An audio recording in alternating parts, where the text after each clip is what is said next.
All right. Hello and welcome, everyone. I'm your host, Ali, CEO and co-founder of Knowde. As you guys all know, with this series, our objective is to share the perspectives you need to navigate the changing digital landscape of our industry. We have yet another amazing guest with us today. His energy is infectious, and I'm sure you'll see it as we go through this conversation. Let's get right into it. I'm thrilled to welcome Stephan Glander, CEO of Biesterfeld Group, one of the world's leading distribution companies for plastics, rubber, and specialty chemicals. Headquartered in beautiful Hamburg, Germany, and operating globally, Biesterfeld has a storied history dating back almost 120 years. Prior to this, Stephan was the CEO of BYK Additives and Instruments. Thank you so much for making the time today. Please share some more words about yourself and Biesterfeld, if you don't mind. Thank you, Ali. First of all, it's a pleasure to be part of this, and I'm really enjoying so far the collaboration with your amazing company. The way I approached or the way I entered the chemical industry was, first of all, I'm a chemist, and I started my career with Bayer, more in the commodity area, rubber business. Also saw plastics conversion companies with Röchling and Quadrant, later Mitsubishi Chemical. What I always found really interesting and inspiring was the different markets and the different market dynamics, really intellectually challenging to understand what kind of languages are spoken in those market segments, what the dynamics are. And of course, the combination of science and business is something which is really still today very appealing and inspiring to me.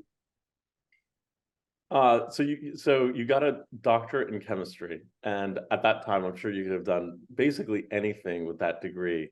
Why did you go to Bayer?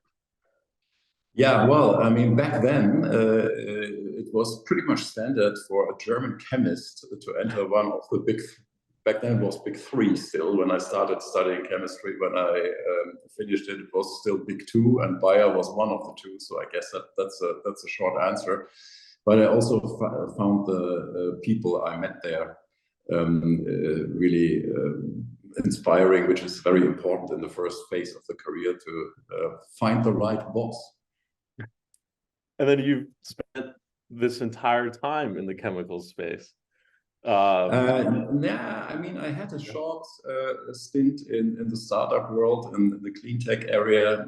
So I guess I've seen quite a distribution from commodity business to very specialty business, also from a rather big company to a rather small company. So I can also relate to what you have achieved in the startup world, which is certainly much more than I was able to achieve. But so it was not always in the chemical industry. And I would also say that the plastics conversion sphere is slightly different. Let's talk distribution. This is a space in the market that's near and dear to me and a super important part of the ecosystem. We spend a good amount of time with distributors all around the world, and we're certainly seeing them increase investments in all sorts of things, I would say particularly in digital over the past couple of years. Is there a particular digital initiative or capability within Biesterfeld that you're really focused on building out? I think we have to invest in all kinds of digital capabilities. Traditionally, we have not been able to really make good use of all the data we generate. So on a more strategic level, I would say the most important part for us is knowledge management. I really feel that the company that has a similar pattern like we do, a similar DNA like we do, we want to be consultants of our customers. We really feel that we can play a specific role in the more specialty, specification-driven part of the business. There it will be key, really critical, and will change also dynamics in terms of market shares. If a company is capable of bringing the knowledge in front of the customer in a digital way. Today, a lot is still done by individual knowledge, by knowledge which is in the head of the sales rep or the development engineer. The company that's able to digitalize that kind of tribal knowledge from the company plus some external data will win. I literally couldn't have said that better myself. And for anybody in this part of the market, rewind about 2 minutes and listen to that over again. I think what you just said is one of the biggest unlocks for this market. There's so many products across so many suppliers, and there's so much knowledge across so many documents in people's heads. And if you want to be really responsive to customers and meet their expectations and recommend the right products and all of that sort of thing, you've got to get that knowledge digitized. That was so well said. I mean, that was unbelievable. I would imagine, that what you just said is kind of shaped by what you've been learning from your customers, that their expectations, from our perspective, have been changing. I was just reading a part of your website prior to us jumping on. It was your philosophy page on your website. And I'm paraphrasing a little bit, but it said, our focus is on simplifying the activities of our customers and bringing unique capabilities to make their activities easier. Which is essentially in line with what you were just referring to. How do you see kind of the expectations of customers changing?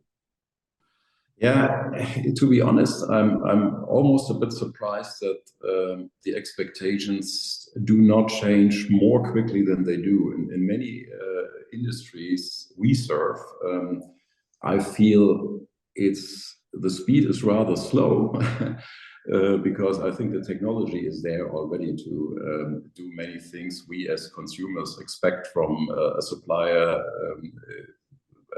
from a company that wants to do business with us.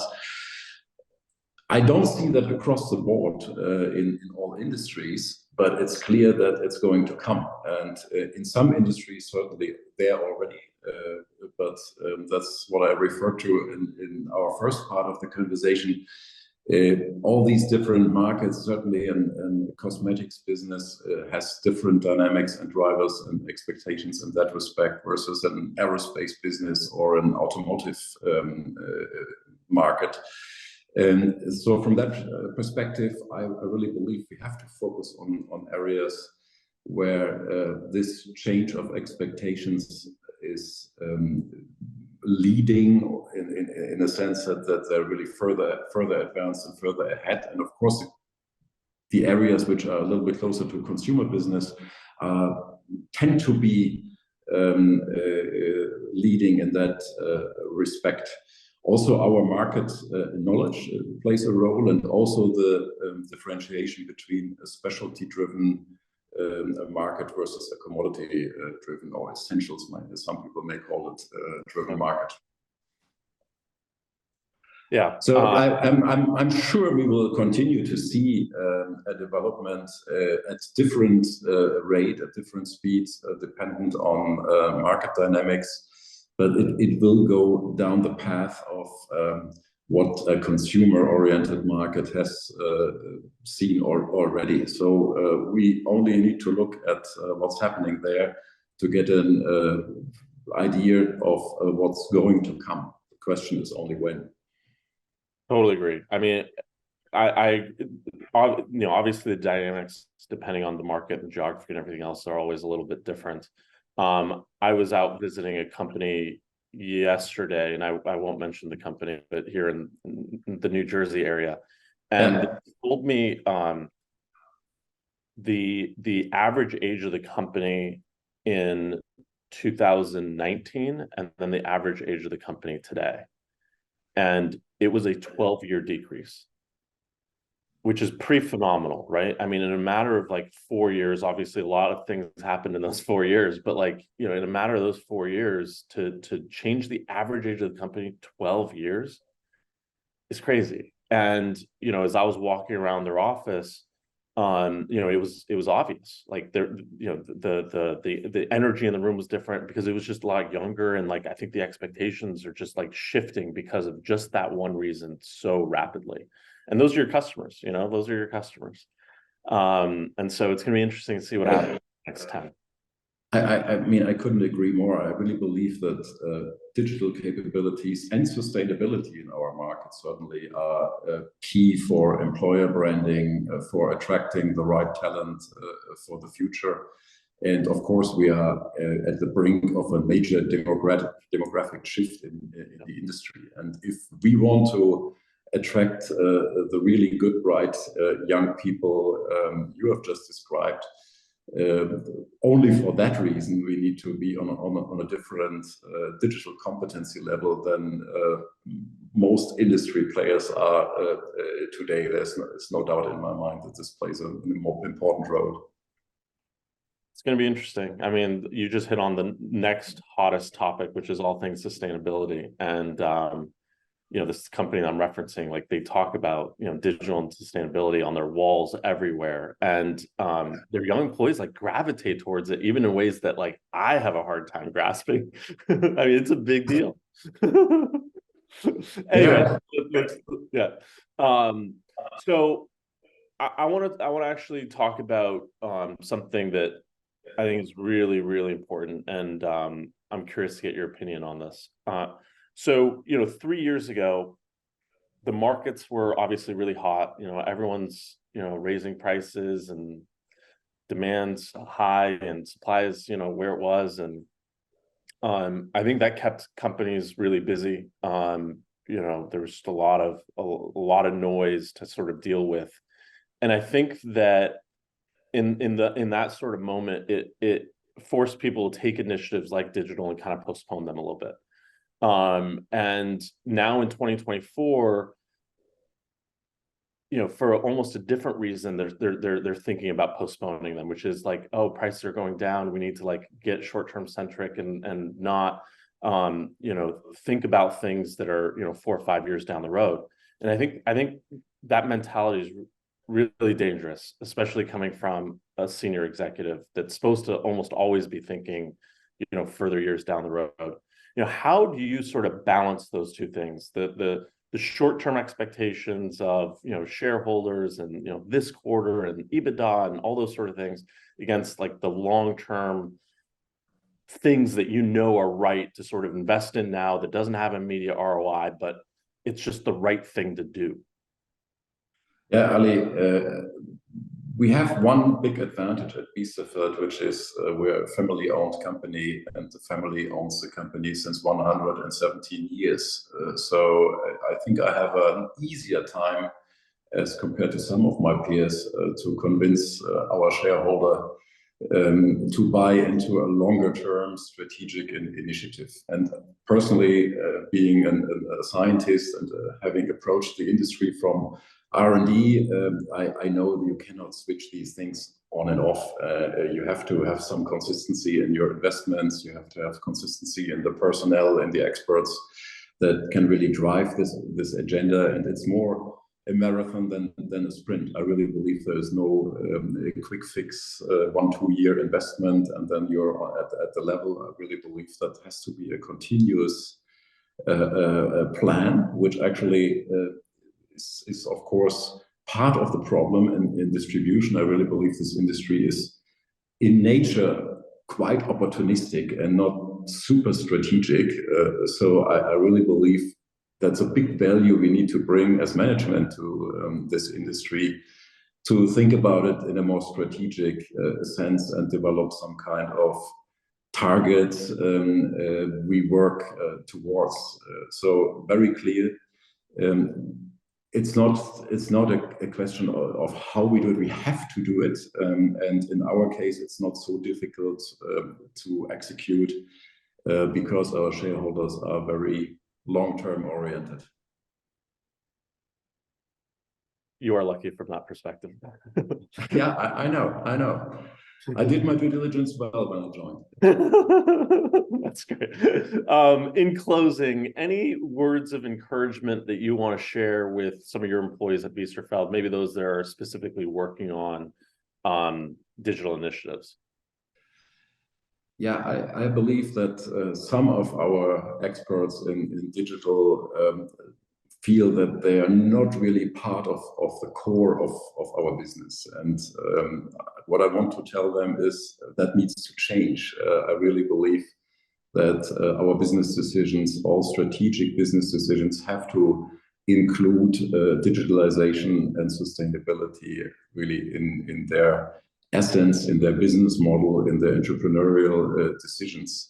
So I'm absolutely convinced that it will be key for us to show significant progress, and it's really essential for the future of Biesterfeld that we bring our digital competency to that next level. And as I mentioned before, for me, sustainability and digitalization are the two key drivers for attracting talent.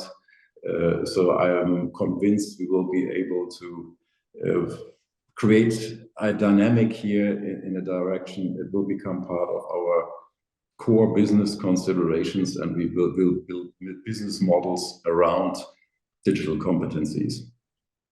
I can't agree more. I mean, we're certainly seeing a trend where digital is now have a seat at the table with somebody like you. And I don't know where you are in sort of building out your digital team, but I know that was something that was really important to you. Yeah, we have just made some adjustments in terms of organizational structure to give this more importance and really more traction within the organization, but also in the interaction with our customers. And really, I believe that in conjunction with the family ownership of our business and the size we have a good chance to make this the hottest, coolest place to work for as a digital expert, at least in the distributed chemicals distribution field. Love it. I love it. It's always great to see you. For those that haven't met Stephan, I highly encourage it. I think he's got a unique perspective. I'm specifically talking to maybe some of the producers out there. He's got a really unique perspective. And like I said at the top, his energy is infectious.